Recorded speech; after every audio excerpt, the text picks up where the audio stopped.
सभी साधकों का सुबह के ध्यान सत्र में हार्दिक स्वागत है।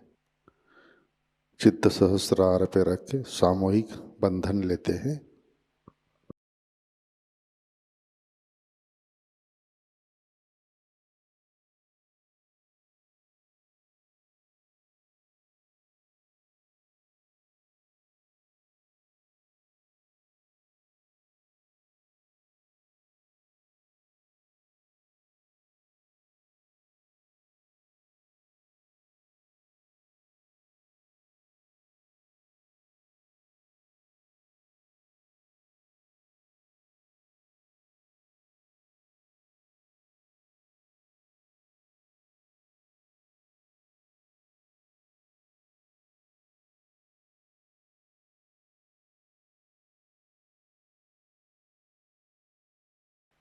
ध्यान की शुरुआत 3 महामंत्र तत्पश्चात श्री गणेश मंत्र से करते हैं।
साक्षात् श्री आदिशक्ति माताजी श्री निर्मला देवी नमो नमः।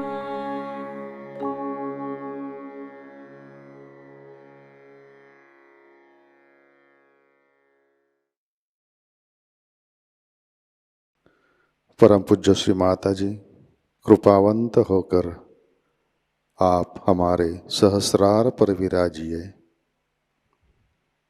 श्री माता जी, कृपा कर हमारा आत्म साक्षात्कार दृढ़ कीजिए।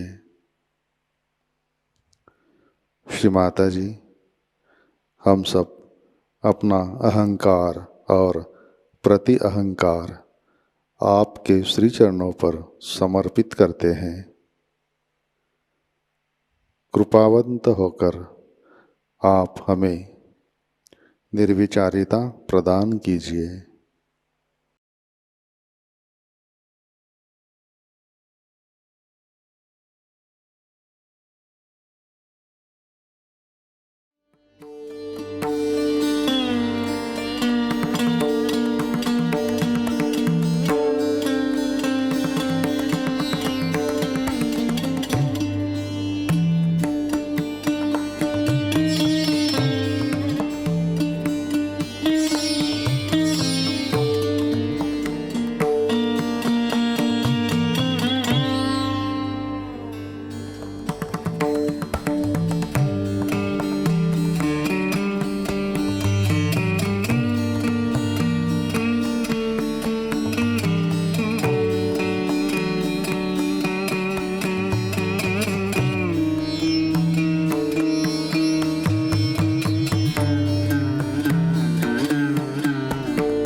जय श्री माता जी।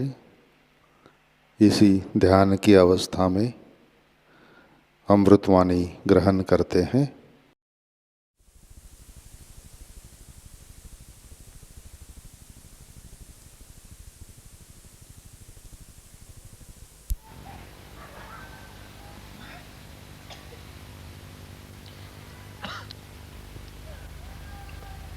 I am immensely joyous to see all of you here.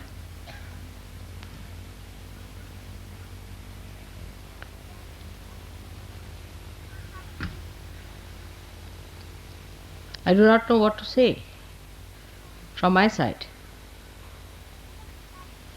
The words get lost. They have no meaning. So many of you aspiring to ascend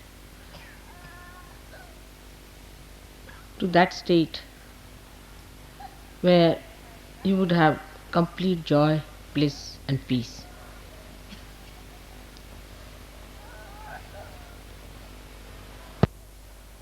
This is what I could give you.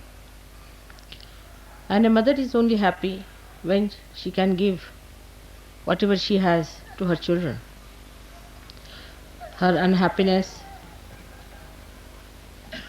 all her restlessness, everything is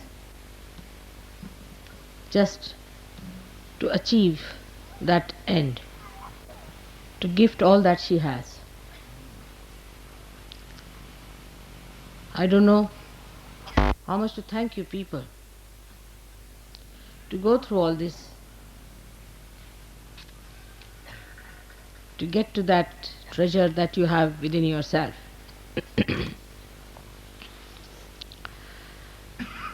Sahaj is the only word I could think when I started uh, to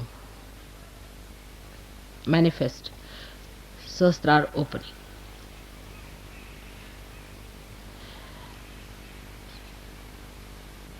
That's easily understood by everyone so far.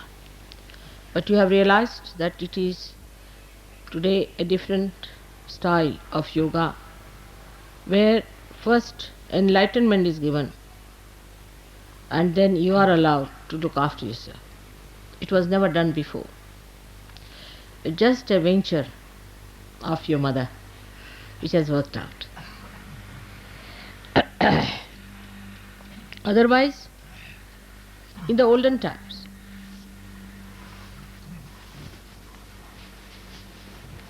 फार हे कमी ठेवलाय तुम्ही पसार. In the olden times, the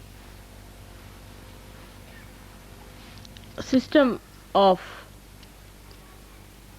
it's rather too close, I don't want to.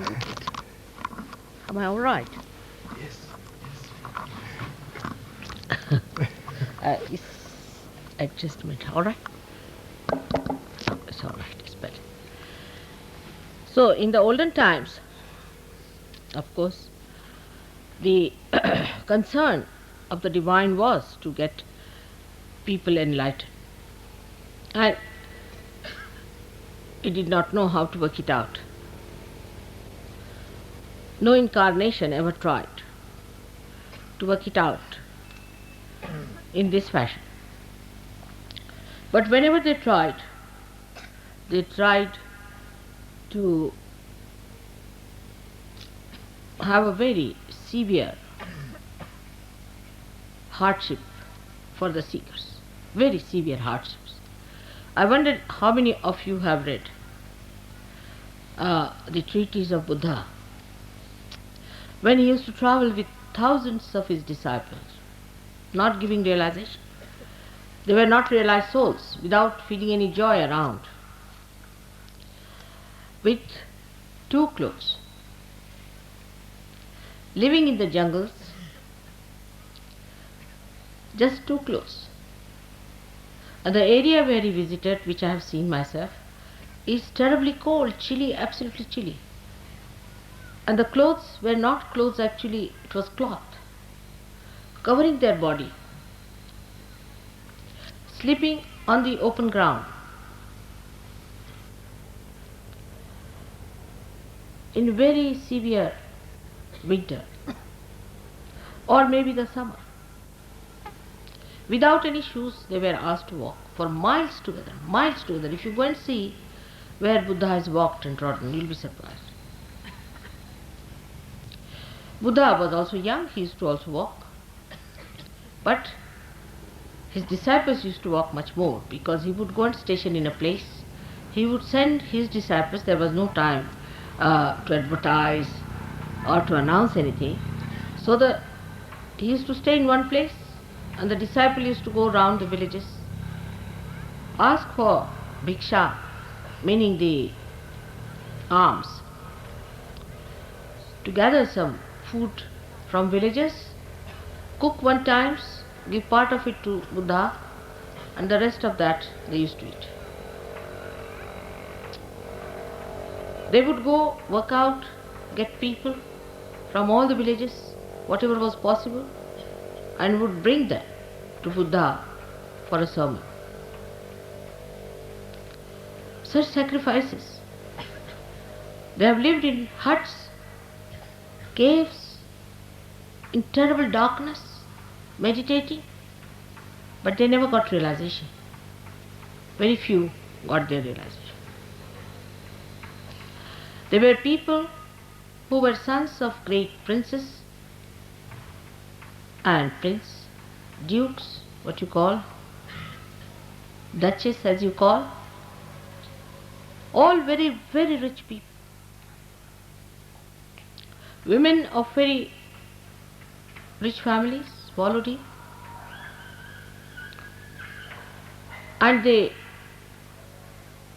walked for miles together with him in the thorny routes, because they felt that Buddha's work was of such universal importance, that they are the part and parcel of such a tremendous task, that they should be taking part in such a great work for humanity. This is not only in India, but even Viditama, who started the Zen system in Japan. In China, I was surprised the amount of sacrifices the saints had made, the way they lived. I mean, if you see the way they were living in the conditions, you cannot imagine. And they ended up their lives like that, working it out without any proper guidance, because Buddha had died. There was no way out. They had to find their own ways. Then they found Mahayana, Shvetayana, all kinds of things. Even if you see other seekers in other religions, like at the time of Christ, where did they live? And after the death of Christ, it was even worse, because they were persecuted, were killed, they were tortured, crucified. It happened with Moses also. His disciples were hounded, so they had to all run towards India. Imagine the distances from that area to Kashmir, how they must have walked, how they must have lived, how they must have carried on. And in thousands they came to India, because they realized that they are doing a tremendous task, something so great that they are supporting. In this country, we had a struggle of freedom. I was part and parcel of that. My parents were part and parcel of that. They were rich people, quite rich, I should say, from every standard. You'll be amazed, my father burnt all his suits. They were stitched in England. My mother burnt all her saris. They used to spin their own clothes and wear them. My father sacrificed everything, every pie that he had, for the freedom struggle. He left nothing for us, not a single. I should say, of course, our family being rich, we had silver and gold and all that. But as far as all the cash money was concerned, was spent. And all the silver and gold also, thanks to English, that they took away from us, and they returned us when they went back. That's how we had some silver and gold left in the family. Everything, all that is material, was snatched away. And I know we lived in beautiful houses, and then we shifted to huts and lived there. Sacrifices to the maximum. And we were very happy about it, very proud. We had only 2 changes. We used to wash our clothes, live like very poor people, sleeping on this kind of a thing. For my life, I remember that I never used to take a pillow. I never used chappals for ages. I had only one sweater made out of this kind of material till I passed out and went to medical college. I had that sweater with me. I had only one coat throughout my education. When I was in Lahore, which is terribly cold, sometimes can be like London, which was burned out and finished. But we never grudged and never grumbled and never said that our father should have looked after us and done something. Why did he just sacrifice everything for the country? Never, never, never. But even today, when they see us anywhere, they know we are the children of such a great man. They have tremendous respect for us. That quality was created, I should say, by Mahatma Gandhi. He made everybody so transformed into a new personality of tremendous sacrifices, tremendous. You cannot imagine how people lived. All the money that we had, everything that we had, all conveniences, conveyances, all housing, everything was given up. Not only by my father, but so many of them.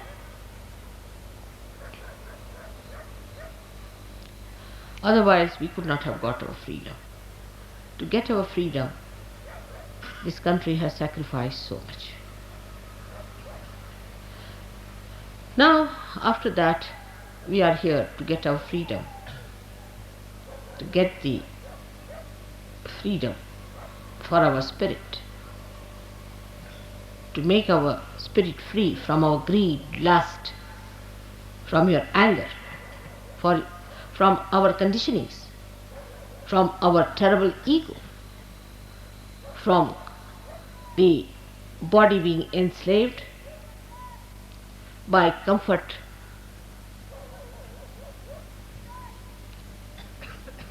I must say Gandhiji had a special charm. I don't know how he managed. He was like touch of Midas, touched anybody, he became transformed.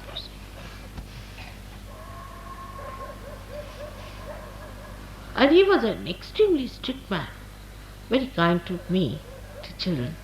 But he was an extremely strict man. He would not tolerate any nonsense at all.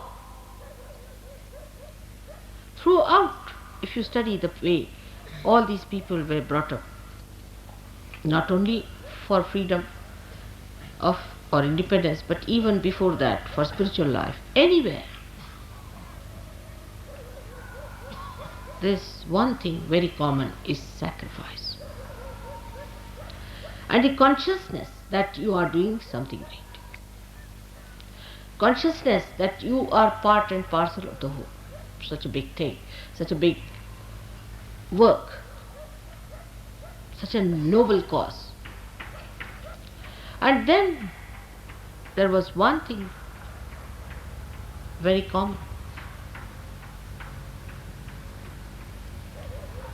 Very common among all of them, that the noble cause, the upliftment of the noble cause, made them sacrifice in such a Sahaj manner. Much more than the Sahajogis sometimes, who have got so much in Sahajayoga. They have got their joy, they have got their spirit. I have seen it with my own eyes. Such people in this country, whom you may call legendary, but I have seen it. Thousands of people were killed and butchered. Children died. Nobody shed tears. Nobody shed tears.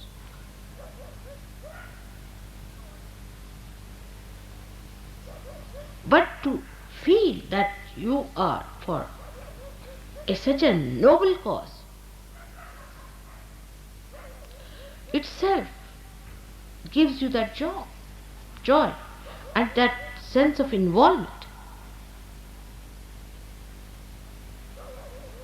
And moreover, what I know about Mahatma Gandhi and other people, what I have seen, how they were, everybody was not allowed to come in. And anybody who did even slightest thing less than, whether he was a king's son or he was anybody's daughter or anything, any little thing they spoiled, anything, he was chucked. I have stayed in Gandhi's ashram, so I know what it is. And that's how you know I can go through rigorous life. It is history. All the children about 12 years had to clean the whole of that ashram area, which is in actually 50 acres of land, every morning. They had to clean their latrines. Also the latrines of the guests, I have cleaned.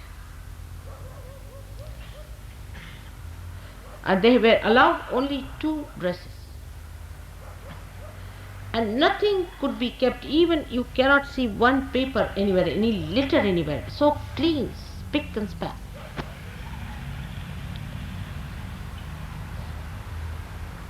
And their living places were so neat and tidy. It was all done with cow dung, completely with cow dung. Everybody had to take a bath early in the morning at 4 o'clock with cold water. Whether it was Jawaharlal Nehru or Abul Kalam Azad, my father, of any age group or a child. And 5 o'clock, Mahatma Gandhi was there for his lecture. Please don't raise your hands and raise your kundalinis. Please be seated. That's not the way. Try to understand what I am talking. And then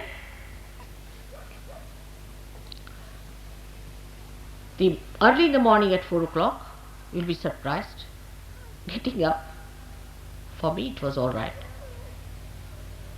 And then to walk in those 50 acres of land to the center of that hall, which was nothing but just an open space surrounded by some sort of huts where Gandhiji was living. To walk all the way, after bath, after getting ready and all that, and snakes used to crawl along. Nobody was bitten, of course. I think the snakes understood that people were busy with the great job of freeing this great country.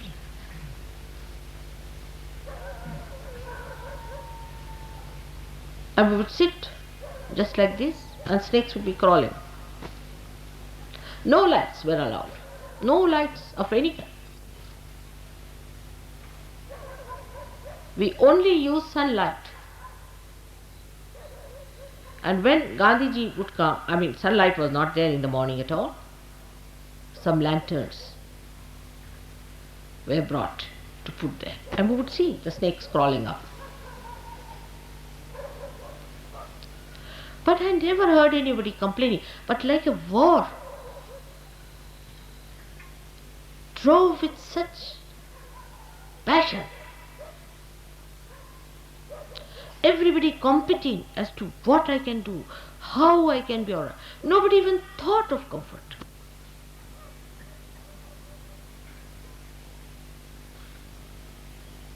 Of course, they were all about, say, up to 50 years of age or something like that, maybe. In the ashram, mostly the people were about up to 50 years of age that time.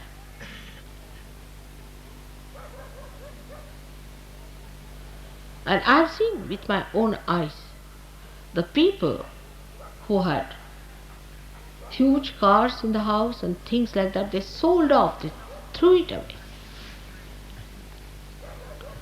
They used to come by train to Wardha station and walk down. Gandhiji would not see anybody coming even in a tonga. And they listened to him and obeyed him.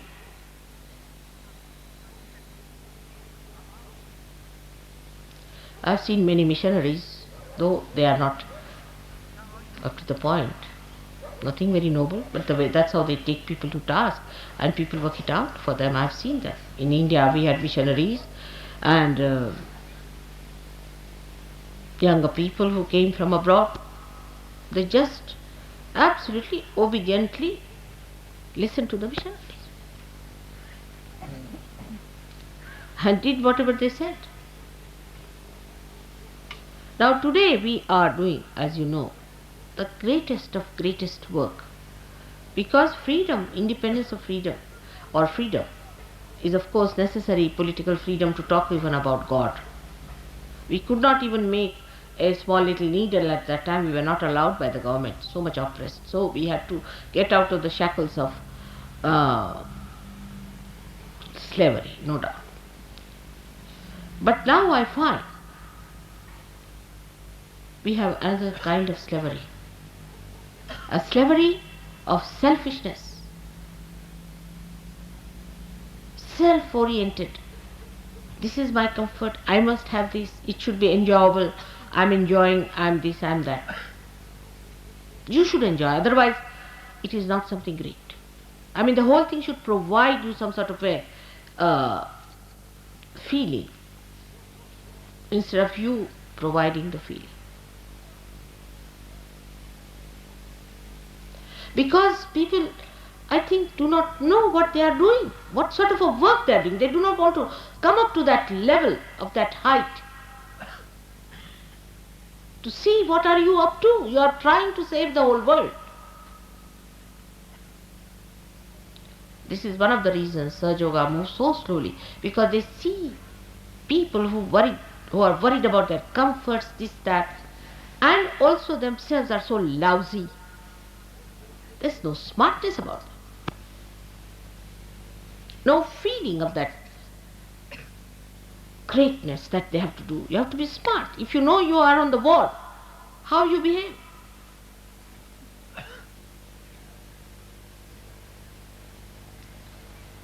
I'm sure the mediocrity is much less now, better people. I'm sure we'll get even better people now, much better people. They worry about little things of their families, this, that. They worry about their own problems and their jobs and this and that. I mean, nobody could talk like this to Gandhiji. I tell you, he would have slapped. Take it from me.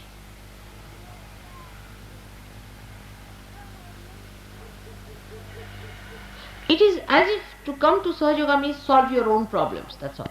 Though they are solved, no doubt, you are helped, God helps you so much. But how much are you doing about it? Of course, we have some very great Sahajogis, I would not deny that fact. We have some, much more than I had ever. And that's why I'm very joyous about it.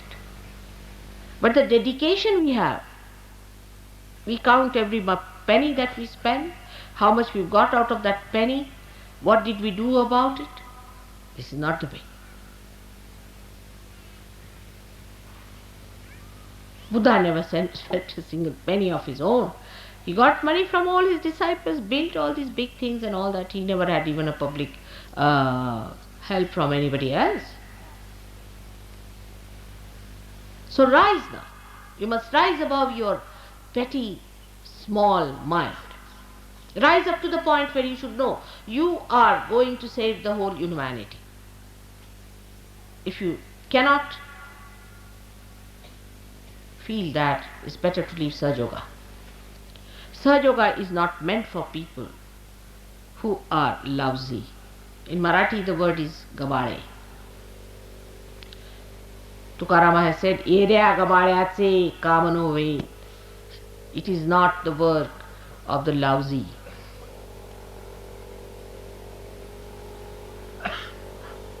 Shivaji himself, when he fought his war, he caught hold of people, the Sardaras and the dukes of that time, they gave up everything that they had. They gave up their lives, everything. Their children they sacrificed whatever they had. Shivaji had no money to pay them. You must have heard of lots of stories about Shivaji. While if you see how we Sahajogis are in this world, Kshema comes first before yoga. It's like that. It's your mother's love. I want my children to be comfortable. They are newly born babes. All right, they need comfort. They are to be looked after. But I cannot blackmail the divine because the children are small, can I? I am here to do the job of God Almighty. And when you are my children, all right, His grace will work. He'll look after you. He'll make you grow. But grow now. Grow. You have to grow. Get out of this small nonsense that you are. See your personality, how you live. Where is your attention? What do you think? Are you thinking about Sahajayoga, that it is the most important thing for which you are chosen?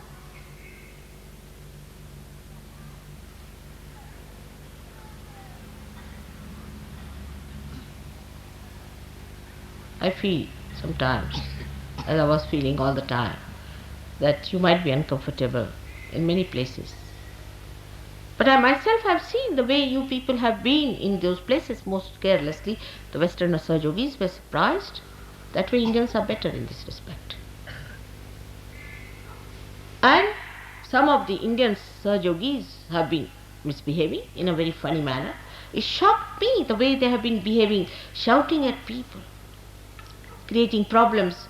Some people come to see me, they talk to them in such a rude manner that they run away. You can talk to them sweetly. You have to be nice to them, not to shout at people. All right, I cannot meet everyone at every time, at every convenience, all right. But that doesn't mean you have a right to shout at others.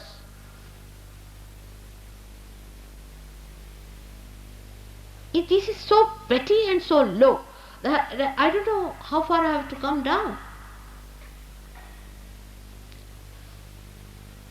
When you rise above all these petty things, you will develop that divine discretion. That divine discretion is the real blessing of God. All other blessings that you think is a blessing is no blessing at all.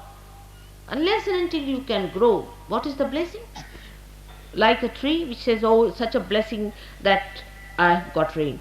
But out of that rain, if you cannot grow, what's the use of having that rain on you? You have to be compassionate, beautiful, sensible people who are highest beings on this earth.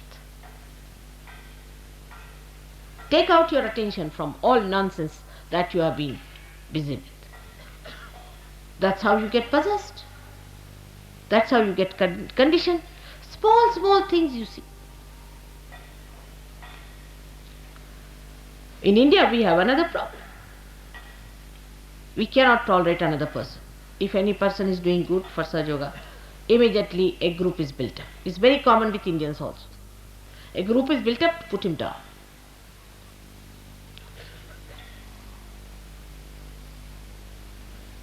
This was not done when Gandhiji was there.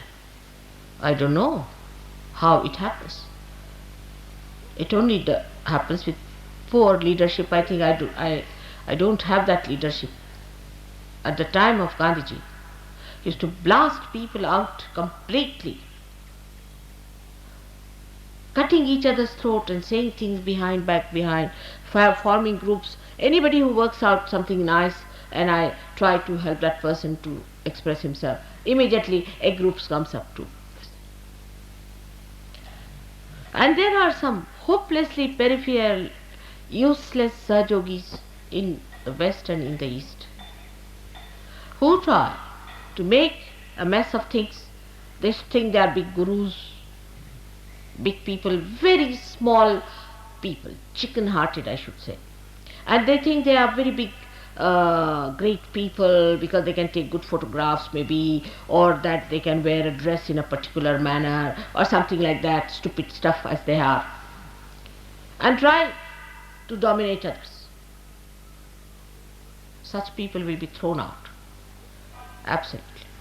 No use having useless people in a machine like this. Today is the beginning of a new era, of people of very high qualities, whose spirit has been enlightened. Let's all think about it. Now you have to rule yourself and you have to rule others through compassion, love and discretion. Today that's the big time that I've declared that it is the universal religion, the Nirmala religion, which is formed out of my teachings of love. But it doesn't mean by any chance that you remain dwarfs. I'm not going to spoil. I'm not going to spoil you by keeping you dwarfy people. So, try to rise. Do not dominate each other. Respect. Respect each other. You are out for a very big work of Virat. How much you know about the divine, nobody has known so far. But fix up yourself. I have known of a very great saint called Gagangad Maharaj who's fallen down completely. If a person like him can fall down, you also can fall down if you do not understand what is your worth, what is your value, and what is the position you are given. So we have to today, with all our love for our mother, have to decide in our heart that we are going to have large-heartedness of sacrifices. What have we sacrificed so far? Just think of it, have we? Did we sacrifice anything?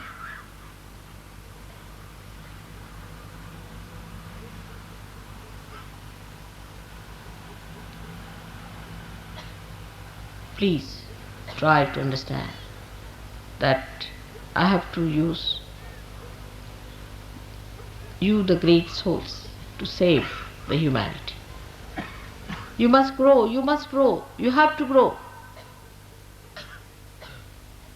On money points also, people are so wretched, they make money, they save money. In America, I was surprised the way people cheated me of money. Thousands. In India also this is a very common practice.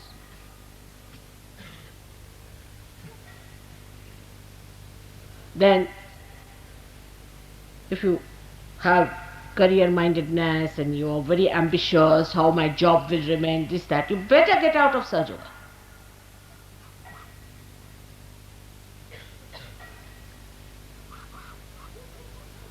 It's not going to help us at all.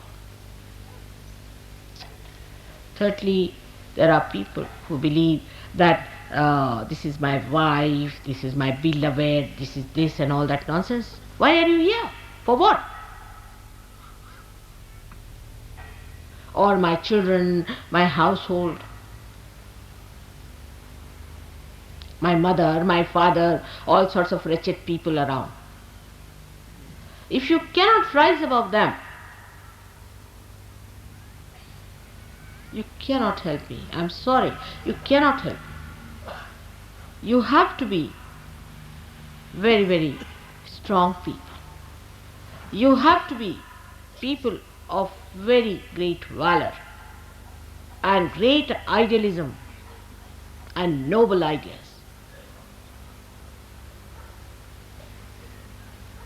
Some are like petty shopkeepers who follow the platoons to sell some things around. In Marathi it's called Bazar Bunge. So now you meditate upon this point that here we are to establish the universal religion of ascent. It's a tremendous task. If I could do it alone, I would have done it, but I cannot. It's only through you I have to do it. And you have a heritage. You come from a very great birth where you have this heritage.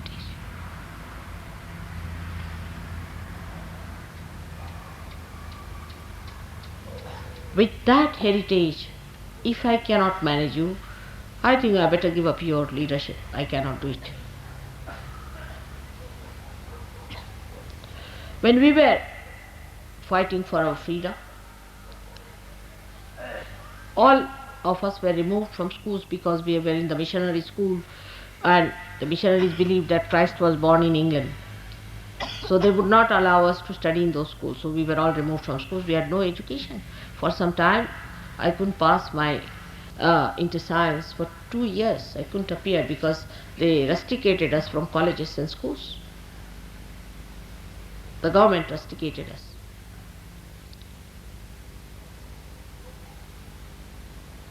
But we were such proud children, very proud.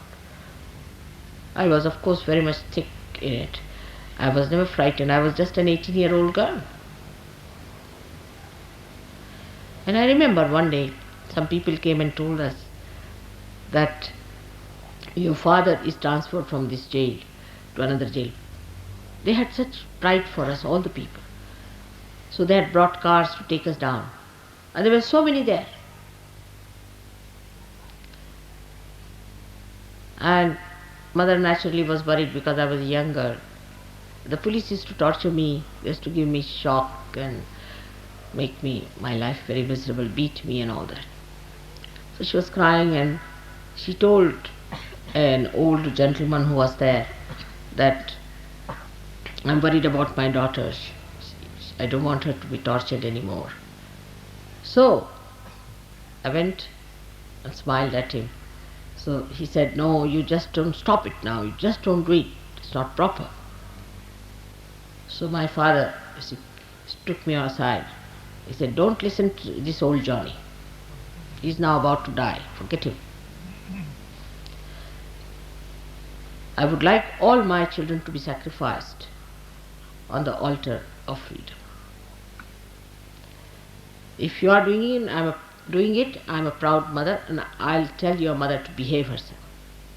I'm so proud of you.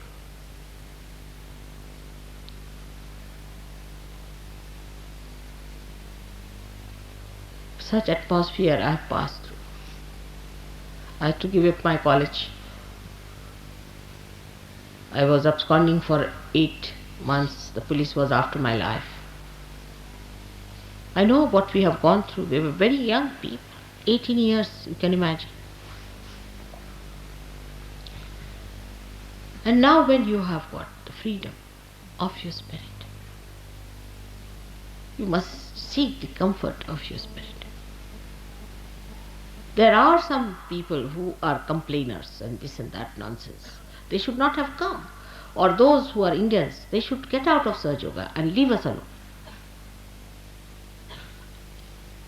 But those who know that they have come here not to enjoy themselves only, but to make the whole world enjoy what you have got, to give it to them, and for that one has to sacrifice. One has to bear the pangs. How much I bear your pangs when you are caught up, when your troubles, when this and that. I've got blisters sometimes from you, everything.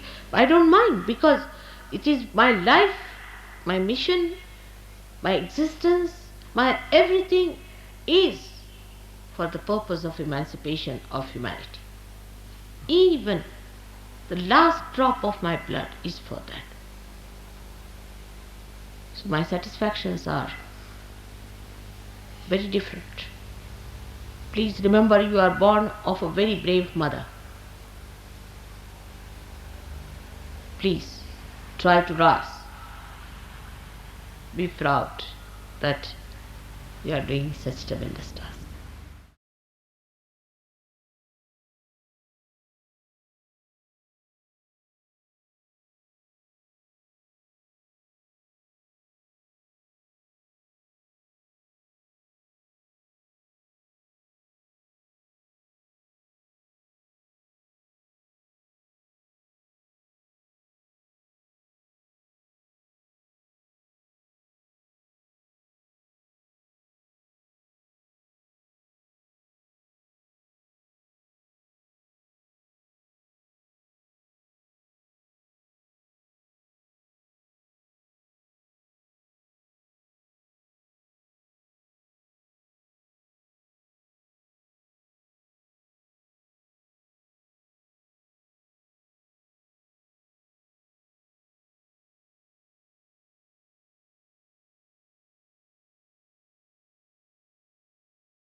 जय श्री माता जी। अपना चित्त सहस्रार पे रखें, प्रार्थना अर्पित करते हैं। परम पूज्य श्री माता जी, आज का ध्यान हम सब आपके श्री चरणों पर समर्पित करते हैं। श्री माता जी, आपने हमें आत्म साक्षात्कार दिया, परम चैतन्य से आशीर्वादित किया, हमारा चित्त सहस्रार में स्थित किया। इन सब के लिए हम हृदय से आपके ऋणी है, आभारी है। श्री माता जी, आपकी कृपा में हम हमारा अहंकार और प्रति अहंकार आपके श्री चरणों में समर्पित करते हैं। श्री माता जी, आप ही कर्ता, कर्विता और भोक्ता है, हम तो केवल निमित्त मात्र है। श्री माता जी, कृपा कर आप हमारे अंदर आध्यात्मिक परिवर्तन घटित कीजिए, हमें स्वयं की पहचान दीजिए। श्री माता जी, कृपा कर आप हमें निर्विकल्प स्थिति प्रदान कीजिए, हमारा उत्थान निर्विकल्प स्थिति में कीजिए। श्री माता जी, कृपा कर आप हमें विश्व निर्मल धर्म में प्रस्थापित कीजिए। श्री माता जी, हमारे सारे प्रार्थनाओं को स्वीकार कीजिए और हमें आशीर्वादित करने की कृपा कीजिए। परम पूज्य श्री माता जी, आपके श्री चरणों पर हमारा कोटि कोटि नमन, कोटि कोटि नमन, अनंत कोटि नमन।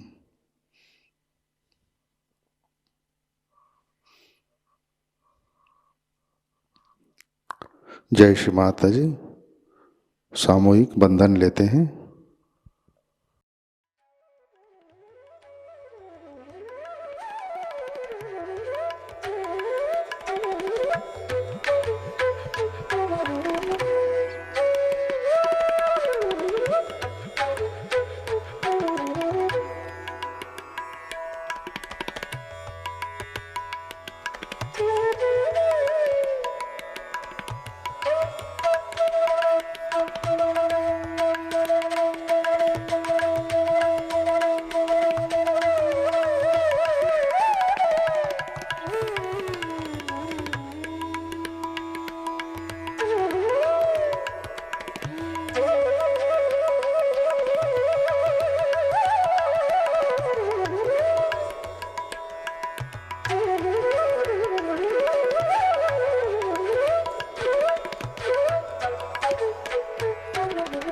आज का ध्यान सत्र यहीं पे संपन्न होता है।